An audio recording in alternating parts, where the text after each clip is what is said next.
नमस्कार, DD news में आप सभी का स्वागत है। मैं हूं ऋतु वर्मा। खबरों को विस्तार से देखें उससे पहले नजर डालेंगे हेडलाइंस पर।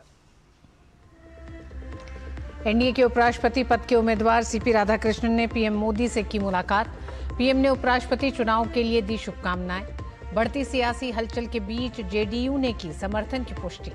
सपा सांसद रामगोपाल यादव ने भी कहा, आम सहमति बने तो बेहतर।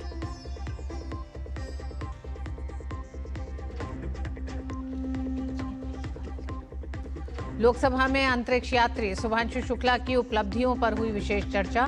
केंद्रीय मंत्री जितेंद्र सिंह ने बताया, देश के लिए गर्व का पल। कहा, गगनयान समेत भविष्य के अन्य कार्यक्रमों की दिशा में अहम साबित होगी यात्रा। चर्चा के दौरान भी विपक्ष के हंगामे के कारण कार्यवाही कल तक के लिए स्थगित।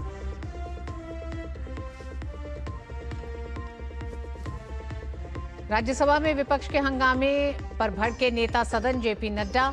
हंगामे को बताया बेबुनियाद और निराधार। लोकसभा में जन विश्वास विधेयक पेश।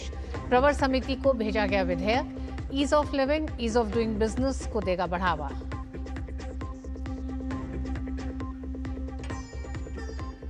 दिल्ली में खतरे के निशान के पास पहुंचा यमुना का जलस्तर। दिल्ली सरकार की हालात पर नजर। मुंबई में भारी, बहुत भारी बारिश का अलर्ट। गुजरात, जम्मू कश्मीर, केरल, विदर्भ, मराठवाड़ा, आंतरिक कर्नाटक में भी भारी से बहुत भारी बारिश का अनुमान। और यूक्रेन रूस संघर्ष पर अमेरिकी राष्ट्रपति ट्रंप की ज़ेलेंस्की के साथ अहम बैठक आज। कई यूरोपीय नेता भी होंगे शामिल। बैठक से पहले ट्रंप ने कहा, अब संघर्ष को खत्म करने की जिम्मेदारी ज़ेलेंस्की की।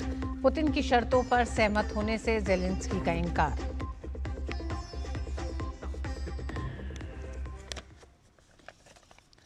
महाराष्ट्र के राज्यपाल और उपराष्ट्रपति पद के लिए एनडीए उम्मीदवार सीपी राधाकृष्णन ने प्रधानमंत्री नरेंद्र मोदी से मुलाकात की। प्रधानमंत्री ने उन्हें उपराष्ट्रपति पद के चुनाव के लिए बधाई भी दी। महाराष्ट्र के राज्यपाल और उपराष्ट्रपति पद के लिए एनडीए उम्मीदवार सीपी राधाकृष्णन दिल्ली हवाई अड्डे पर पहुंचे। केंद्रीय मंत्री किरण रिजिजू, प्रहलाद जोशी, भूपेंद्र यादव, किंजरापू राम मोहन नायडू, दिल्ली की मुख्यमंत्री रेखा गुप्ता और अन्य नेताओं ने हवाई अड्डे पर उनका स्वागत किया। सत्तापक्ष उपराष्ट्रपति के चुनाव पर सर्वसम्मति बनाने का प्रयास कर रहा है। बीजेपी के ओबीसी मोर्चा के अध्यक्ष और संसदीय बोर्ड के सदस्य डॉक्टर के लक्ष्मण ने विपक्षी दलों से अपील की है कि वो एनडीए के उपराष्ट्रपति पद के उम्मीदवार सीपी राधाकृष्णन का समर्थन करें। डीडी न्यूज से बातचीत के दौरान के लक्ष्मण ने कहा कि सीपी राधाकृष्णन अनुभवी हैं और ओबीसी समाज से आते हैं। सभी दलों को उनका समर्थन करना चाहिए। बीजेपी के वरिष्ठ नेता और संसदीय बोर्ड के सदस्य डॉक्टर के लक्ष्मण हमारे साथ हैं। सर, जब से उपराष्ट्रपति पद के लिए एनडीए उम्मीदवार के नाम का ऐलान हुआ है, बड़ी चर्चा हो रही है। दक्षिण भारत से हैं, तमिलनाडु से हैं, काफी पढ़े लिखे हैं, अनुभव है राज्यपाल के तौर पर, क्या कहना? संसदीय बोर्ड मोदी जी के नेतृत्व में और राष्ट्रीय अध्यक्ष नड्डा जी के नेतृत्व में जो बैठक हुई, दक्षिण से एक पिछड़ा वर्ग समाज का और सार्वजनिक जीवन में कई पद संभाले और गवर्नर के नाते भी, चाहे झारखंड हो, तेलंगाना हो, पुदुचेरी लेफ्टिनेंट गवर्नर के नाते और महाराष्ट्र का आज राज्यपाल जी है। ये अच्छी शख्सियत है, मैं स्वागत करता हूं। एनडीए के सभी साथियों ने एक स्वर से स्वागत किया है, सर्वसम्मत से फैसला हुआ है। जेपी नड्डा बीजेपी के राष्ट्रीय अध्यक्ष ने ऐलान करते वक्त कहा कि वो अपोजिशन से भी चाहेंगे कि उनके नाम पर एक सहमति बने। क्या आपका कहना है? तमिलनाडु से आते हैं, क्या आप डीएमके से अपील करेंगे? नहीं, सही में देखो, ये सार्वजनिक पद है। आज राजनीति के ऊपर हटकर सभी दलों को आज समर्थन करना चाहिए। हम भी चाहते हैं कि पूरे विपक्ष आज उनका समर्थन करके और निर्विरोध हमारे उपराष्ट्रपति बनाए। कैमरामैन लोकनाथ के साथ शैलेंद्र मिश्र, डीडी न्यूज, दिल्ली।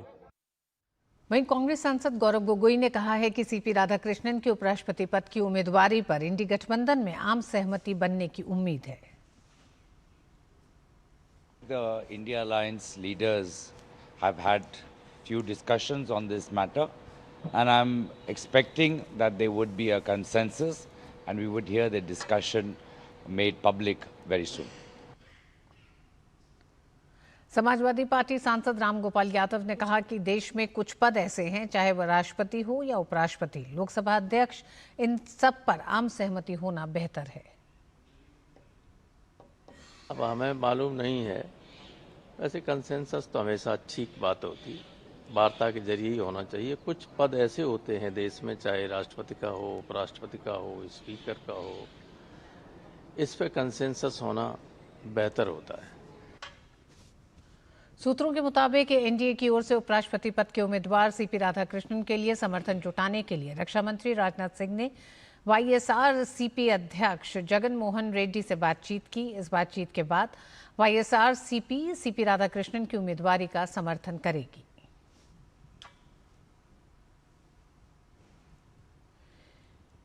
एनडीए उपराष्ट्रपति पद के उम्मीदवार को लेकर टीडीपी सांसद कृष्ण प्रसाद टेनेटी ने कहा है कि सीपी राधाकृष्णन एक अत्यंत अनुभवी प्रशासक हैं। उनके पास अपार अनुभव है। वे समाज, विशेषकर हाशिए पर पड़े वर्ग के लिए अपनी सेवाओं के लिए जाने जाते हैं। The announcement of Mr. C.V. Radhakrishnan as a next Vice President is a very, very welcome announcement. Mr. C.P. Radhakrishnan is a highly experienced administrator. He has a huge experience behind him, and he's known for doing a lot of service for the society and particularly the marginalized sections. So he is a person who is very, very sensitive to the developmental and growth aspects of the country. Lok Sabha में अंतर्राष्ट्रीय space station ISS पर भारत के पहले अंतरिक्ष यात्री group captain Shubhanshu Shukla की उपलब्धि और 2047 तक विकसित भारत के लिए अंतरिक्ष कार्यक्रम की भूमिका पर विशेष चर्चा हुई। सदन की कार्यवाही की शुरुआत में लोकसभा अध्यक्ष ओम बिरला ने सदन की ओर से ग्रुप कैप्टन शुक्ला को बधाई दी। चर्चा की शुरुआत करते हुए केंद्रीय मंत्री जितेंद्र सिंह ने इस उपलब्धि को ऐतिहासिक और भारत के लिए गर्व का क्षण बताया। उन्होंने कहा कि भारत का अंतरिक्ष कार्यक्रम एक गतिशील और महत्वाकांक्षी कार्यक्रम है जो वैज्ञानिक, तकनीकी और सामाजिक प्रगति में महत्वपूर्ण योगदान दे रहा है। विपक्षी हंगामे के बीच जितेंद्र सिंह ने कहा कि विपक्ष सरकार या भाजपा एनडीए से नाराज हो सकता है, लेकिन यह हैरानी की बात है कि एक अंतरिक्ष यात्री की उपलब्धि पर भी नाराजगी दिखाई जा रही है। उन्होंने कहा कि विपक्ष अंतरिक्ष वैज्ञानिकों और विशेषज्ञों को बधाई देने में विफल रहा है। लगातार हंगामे के कारण लोकसभा की कार्रवाई मंगलवार सुबह 11 बजे तक के लिए स्थगित कर दी गई। सदन इस ऐतिहासिक अवसर पर भारतीय वायुसेना के ग्रुप कैप्टन श्री शुभांशु शुक्ला का भारत की धरती पर हार्दिक अभिनंदन करता है, स्वागत करता है। उनकी अंतरिक्ष यात्रा और सफल वापसी केवल एक मिशन की सफलता नहीं, बल्कि 140 करोड़ भारतीयों के लिए गर्व और प्रेरणा का स्रोत है। ग्रुप कैप्टन श्री शुभांशु शुक्ला की ये उपलब्धि हमारे युवाओं के लिए बड़ी प्रेरणा है। बहुत सारे लोग ये कहते हैं कि साहब आप चांद की धरती पर तो जा रहे हैं, अंतरिक्ष में जा रहे हैं, लेकिन इससे हमें क्या लाभ है? I have the confidence to say that India has produced a unique model of using or applying space technology for the ease of living, for infrastructure projects, for development projects. Today, space technology has entered each and every household in India. आप गति शक्ति जैसे हमारे portal आज विश्व स्तरीय हैं, global model बन चुके हैं। इंफ्रास्ट्रक्चर प्लानिंग में, मॉनिटरिंग में, टेलीमेडिसिन हो, स्वास्थ्य का क्षेत्र हो, कम्युनिकेशन हो, फ्लड और डिजास्टर मैनेज में आज हमारी स्पेस टेक्नोलॉजी दूसरों के लिए सूचनाएं प्रदान करती है। हाउसिंग और अर्बन डिपार्टमेंट में अमृत स्कीम 500 शहर, स्मार्ट सिटीज 100 शहर स्पेस टेक्नोलॉजी के उपयोग से ये कार्यक्रम आगे बढ़ रहे हैं। डिफेंस का जिक्र मैंने अभी किया। ऑपरेशन सिंदूर ने हमारी स्पेस टेक्नोलॉजी की डिफेंस की क्षमताओं को पाकिस्तान की धरती पर प्रमाणित करने का अवसर दिया। लोकसभा में विपक्ष के हंगामे पर पीठासीन अधिकारी दिलीप सैकिया ने हंगामा कर रहे सदस्यों को सलाह देते हुए कहा कि राजनीति से परे सभी को अंतरिक्ष में देश की उपलब्धियों की चर्चा में शामिल होना चाहिए। उन्होंने कहा कि ये देश के लिए ऐतिहासिक पल है और अंतरिक्ष क्षेत्र में काम कर रहे विशेषज्ञों के योगदान को सम्मान सभी के द्वारा दिया जाना चाहिए। आप इस चर्चा में भाग लीजिए। अंतरिक्ष विज्ञान में भारत का जो महत्वपूर्ण सफलता है उसमें भाग लीजिए काइंडली। आप सदन नहीं चलाना चाहते, देश के जनता हम सबको देख रहे हैं, सदन को पूरा देख रहा है। सदन में इस तरह का आपका व्यवहार जनता एक्सेप्ट नहीं करती है। थोड़ा इस विषय के ऊपर जरूर आप लोग ध्यान दीजिए, विशेष करके स्पेस टेक्नोलॉजी के ऊपर, स्पेस साइंस के ऊपर हमारा जो उपलब्धि है उसके ऊपर तो आप कम से कम इसमें पॉजिटिविटी दिखाना चाहिए। लोकसभा में शुभांशु शुक्ला के अंतर्राष्ट्रीय स्पेस स्टेशन यात्रा पर विशेष चर्चा के दौरान विपक्ष के हंगामे पर रक्षा मंत्री राजनाथ सिंह ने विपक्ष की आलोचना की। रक्षा मंत्री ने इसे बेहद दुर्भाग्यपूर्ण बताया।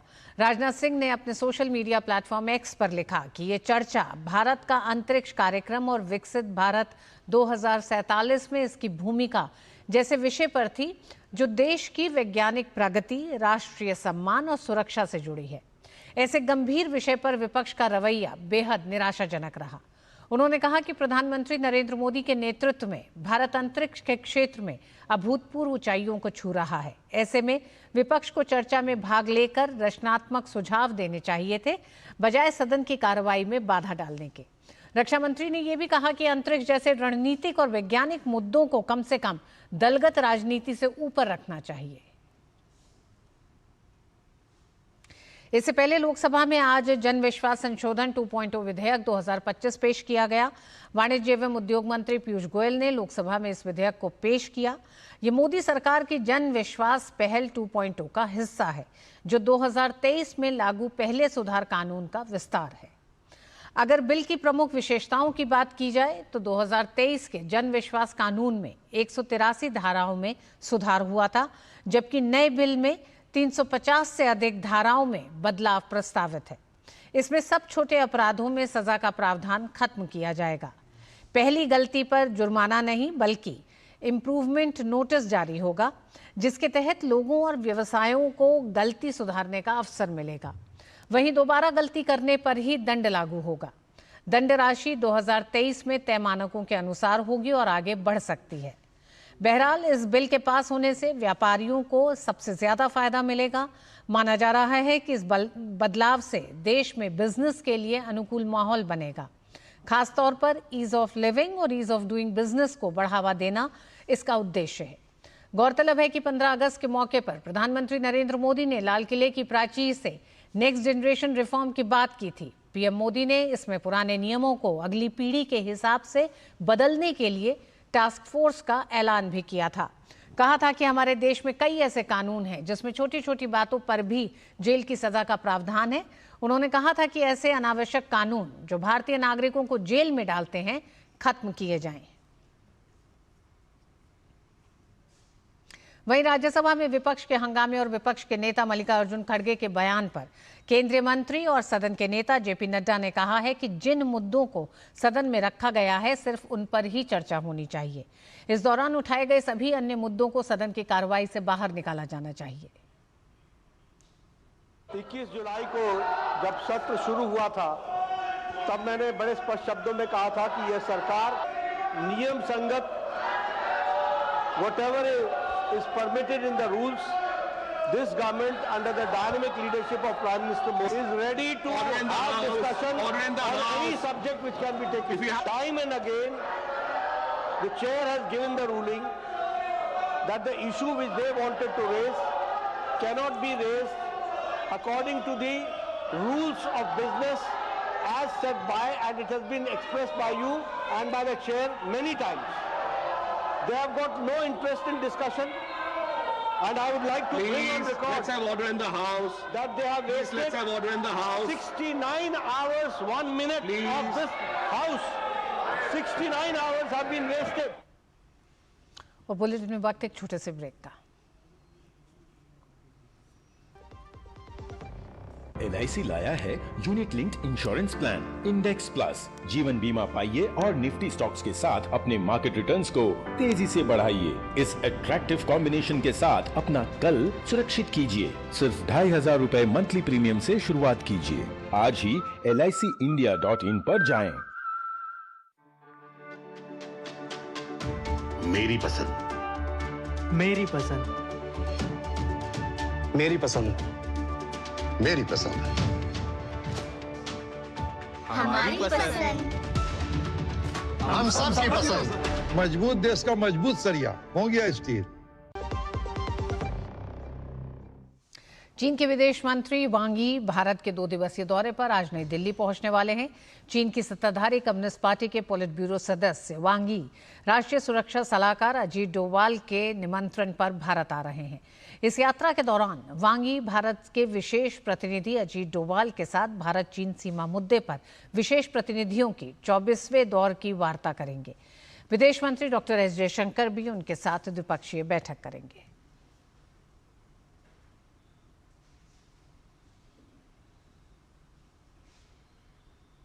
केंद्रीय मंत्री और LJPR के अध्यक्ष चिराग पासवान ने विशेष गहन पुनरीक्षण मामले पर विपक्ष पर निशाना साधा है।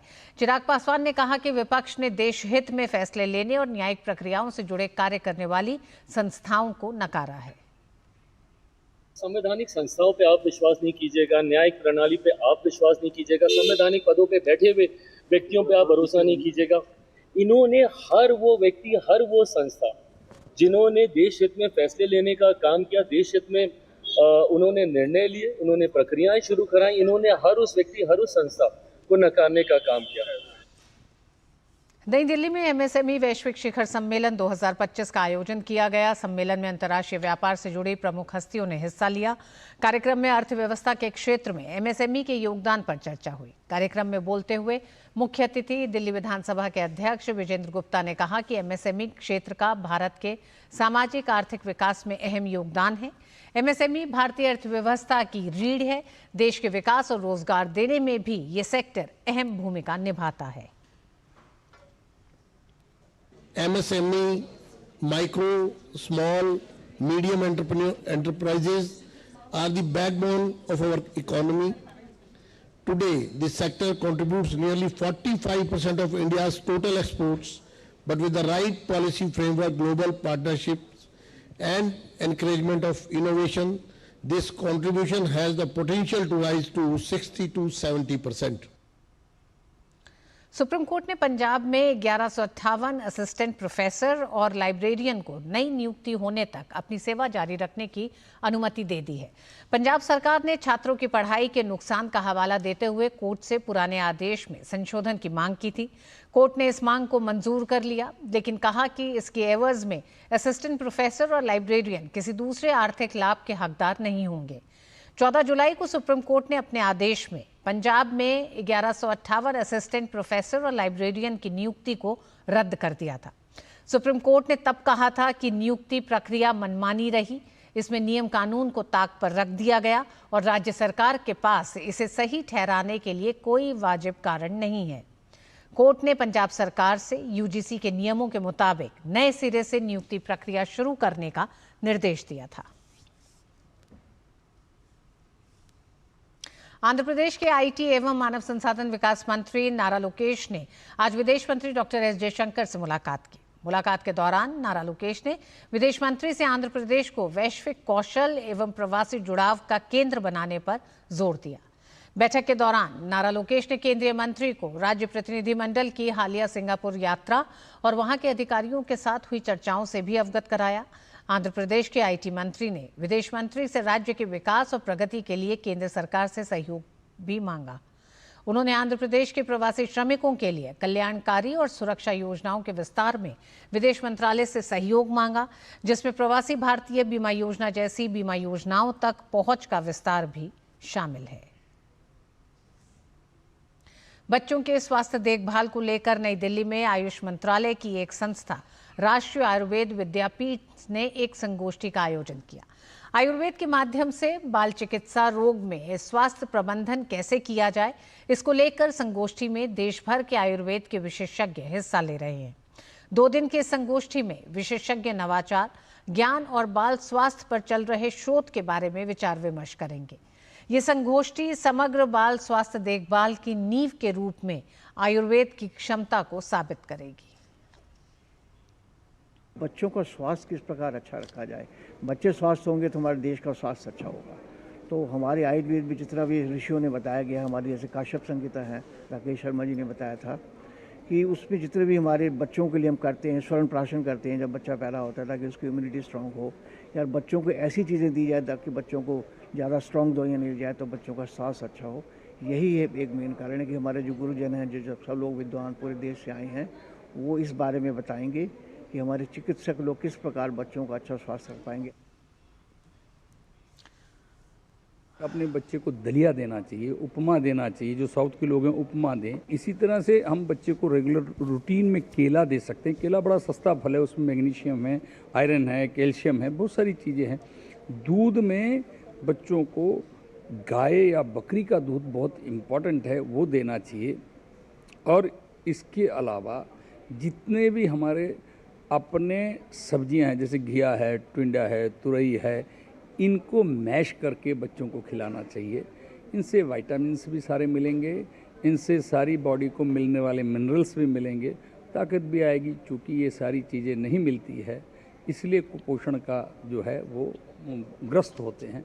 इससे हम जो है आयुर्वेद में जो आहार की विधियाँ बताई हैं और आहार का वर्णन किया है, उसके हिसाब से हम बाल रक्षक बन सकते हैं आयुर्वेद के माध्यम से।